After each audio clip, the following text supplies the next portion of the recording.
Today we're having a conversation with Vinh from Focus Asia Pacific. Hey Vinh, how are you doing, buddy? I'm good, Gerry. How are you? Not bad, man. Enjoying the morning here. Looks beautiful.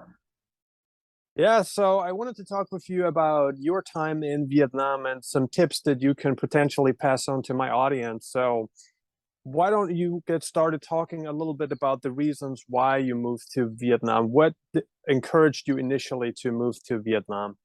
Sure. So going way back, I've always had an interest in Asia, specifically China, about 2 decades ago. So I started with that interest. And then being with my Vietnamese heritage, I was always had one eye on Vietnam and didn't really know how to get here other than being an English teacher at the time, or there wasn't, the big digital nomad movement at all. So around 2016 is when I started to come across people living in Southeast Asia, whether it be Chiang Mai, Bangkok, Bali, or Saigon, Vietnam, making money online, living the dream. And so that opened my mind that, hey, I don't have to necessarily just get a teaching job in Vietnam necessarily. I can make money on my own, be an entrepreneur. So that is kind of the reason or how I started to look more closely to Saigon about 5 years ago. Is there anything specifically that you did not like about living in the US where you said, hey,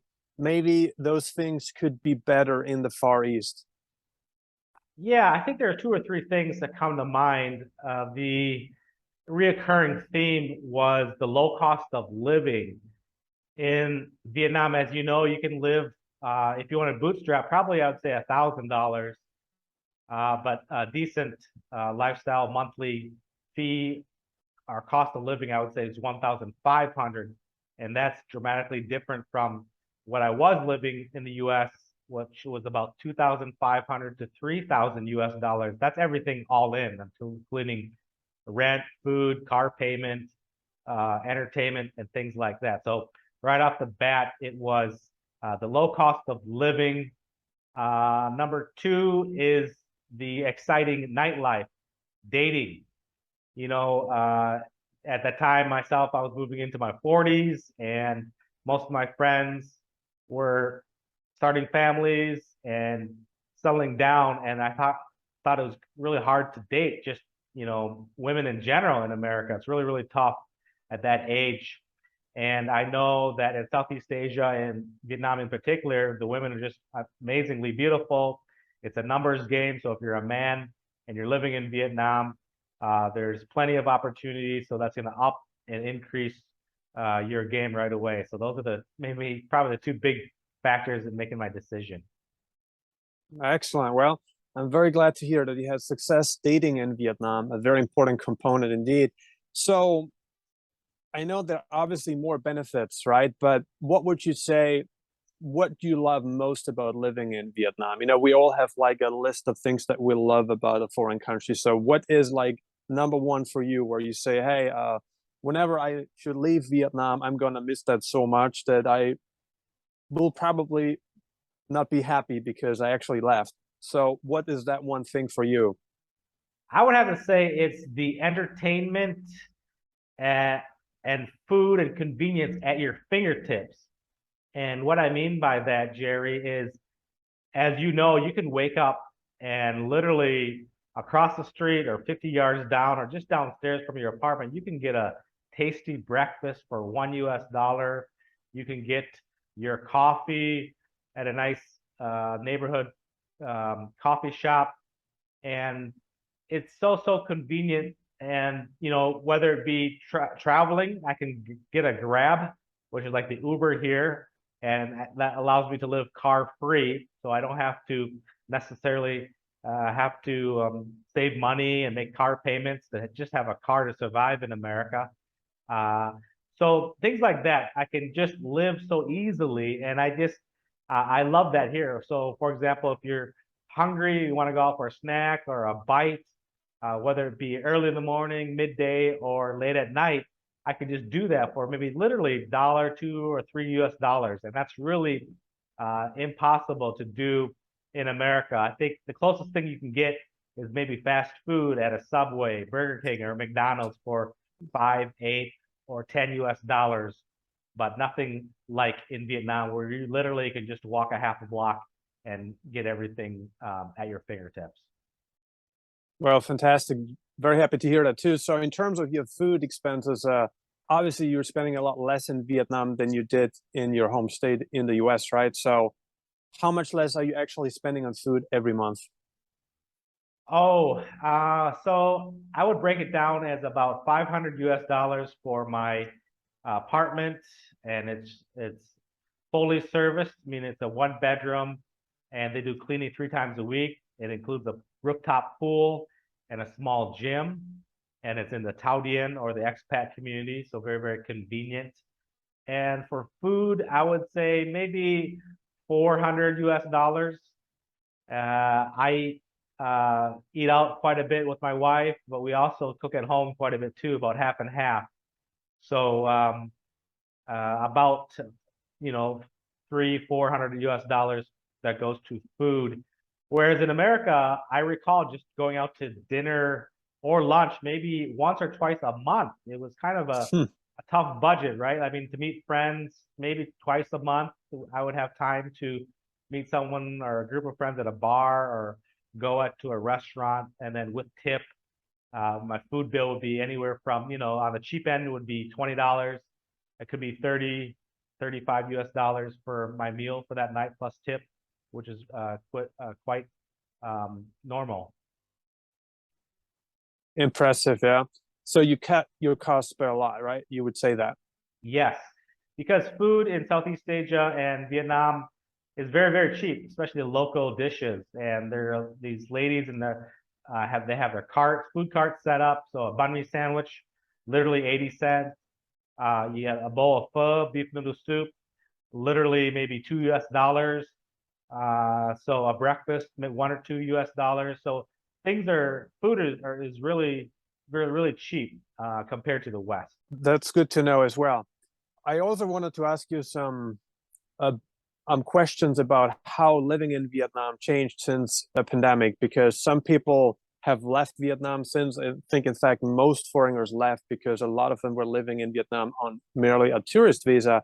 So how has life in Vietnam changed since early 2020? Because you already arrived long time before the pandemic actually had started, right? So how has it changed, and what would you tell someone who has not been in Vietnam for a few years and they're thinking about coming back now because they probably think a lot of things changed, and maybe they feel insecure about coming back because they are not sure what they could do in terms of visas, except for the time that they want to start a business, right? So what should they consider? Let's say it's a digital nomad, right? They want to move to Vietnam right now. What would be a base for them to follow where you would say, hey, that's something that I would do in the current time that we're in?